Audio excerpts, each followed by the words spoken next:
लोकांसाठी उचललेले अस्त्र म्हणजे लोकशस्त्र न्यूज। नाशिकच्या अंबड लिंक रोडवरील खड्ड्यांमुळे पेंटर सुनील दादाजी बोरसे यांचा दुर्दैवी मृत्यू झाल्यानंतर आज भाजप नगरसेवक दिनकर पाटील यांनी बोरसे कुटुंबियाची भेट घेतली।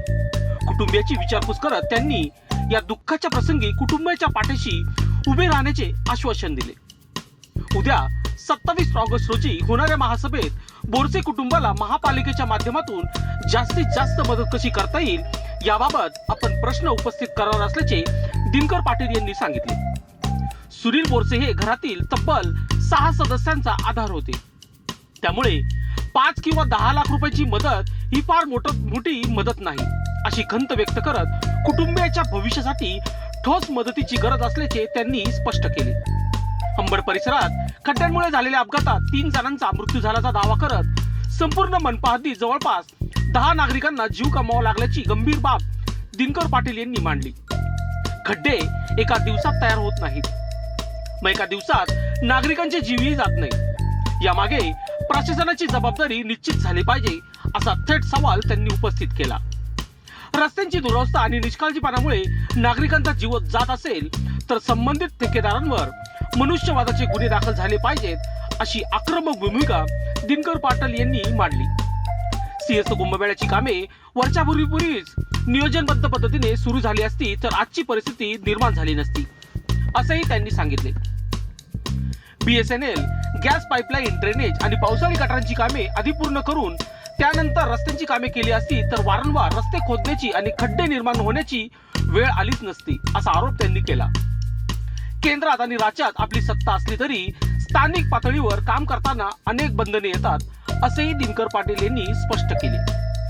मात्र आता कारणे सांगण्याची वेळ संपली असून नागरिकांच्या जीवाशी खेळ थांबून रस्त्यांवरील खड्डे तातडीने बुजवले पाहिजेत अशी मागणी त्यांनी केली। एकीकडे विकास कामांचा गाजावाजा आणि दुसरीकडे खड्ड्यांमध्ये नागरिकांची बळी, नेमकी जबाबदारी कोणाची आणि आणखी किती मृत्यू झाल्यानंतर प्रशासन जागे होणार हा सवाल आता नाशिककरांसमोर उभा आहे। लोकशस्त्र न्यूज साठी बंटी आडाव, सातपूर। अण्णा, आज बोरसे कुटुंबियांची आपण काय सांगा? बोरसे तर आपला परिवारातला व्यक्ती आहे। माझे गायकवाड असेल, प्रभाकर निकम असेल, सगळे कामगार वर्गातील शेतकरी कष्टकरी वर्गाचा आखरा आपला भाग आहे आणि खड्ड्यांमध्ये मृत्यू होतात ही फार मोठी दुःखदायक बाब आहे। मदत जाऊ द्या हो, मदत 5 लाख रुपये 10 लाख रुपये ही फार मोठी मदत नाही आहे, पण कुटुंबामधला आता आपण बघितलं 3 मुली, आई, बहीण, पत्नी, हे सगळं भाच्या, एक व्यक्ती सगळं सांभाळायची। तुमचं 5 लाखामध्ये काय होणार आहे? हा विषय पैशाचा नाही आहे, पण ही माणसं जातात आणि संपूर्ण शहरामध्ये नुसते मेन रोडलाच खड्डे नाही आहे। आता त्याच जागेवर हा तिसरा अपघात आहे, लक्षात घ्या। खड्ड्यांमुळे लिंक रोड आणि अशा 10 पेक्षा जास्त शहरामध्ये लोक खड्ड्यांमुळे गेले। खरं तर त्या ठेकेदारांवर मनुष्यवधाचे गुन्हे दाखल झाले पाहिजेत, अधिकाऱ्यांवर झाले पाहिजेत। खड्डे एक दिवसामध्ये नाही पडत, एक पावसाने नाही पडत, याला खूप कारण आहे। याला एवढे कारण आहे की सगळ्या प्रशासनाची ही चुकी करी आणि प्रशासनाच्या चुकीमुळे मागच्या वर्षी असेच खड्डे होते, आता तसेच खड्डे पडले आणि आता ही खड्ड्यांची जी परिस्थिती, याला प्रमुख म्हणजे संपूर्ण कॉलनी रोड होणं गरजेचं आहे।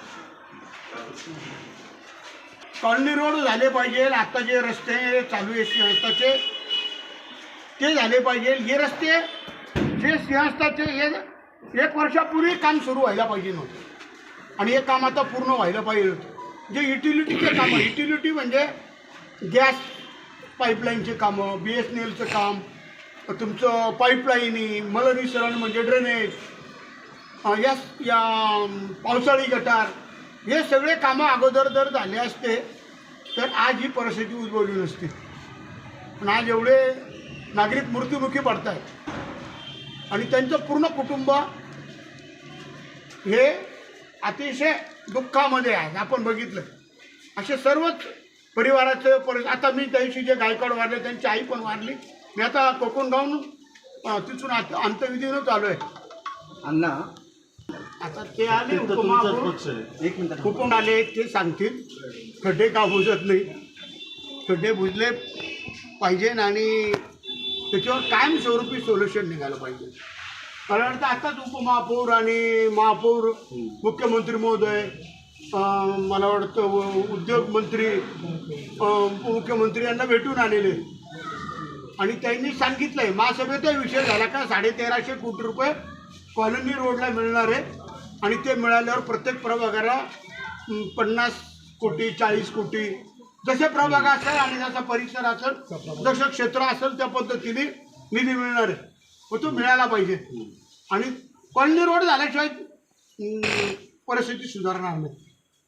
आणि गिरीश भाऊ महाजनांनी पण सांगितलं की आम्ही आता हे रस्तेच बनवू.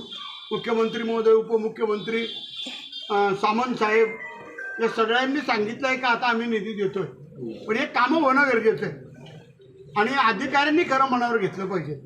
आम्ही तर काय सदस्य बोलतो, मांडतो आणि त्याच्यावर पुढे कारवाई करण्याचं काम खरं प्रशासनाचं. ठेकेदारांच्या कारवाईचं काय? ठेकेदारांवर तर सदोष मनुष्यवधाचे गुन्हे खरोखर दाखल झाले पाहिजे.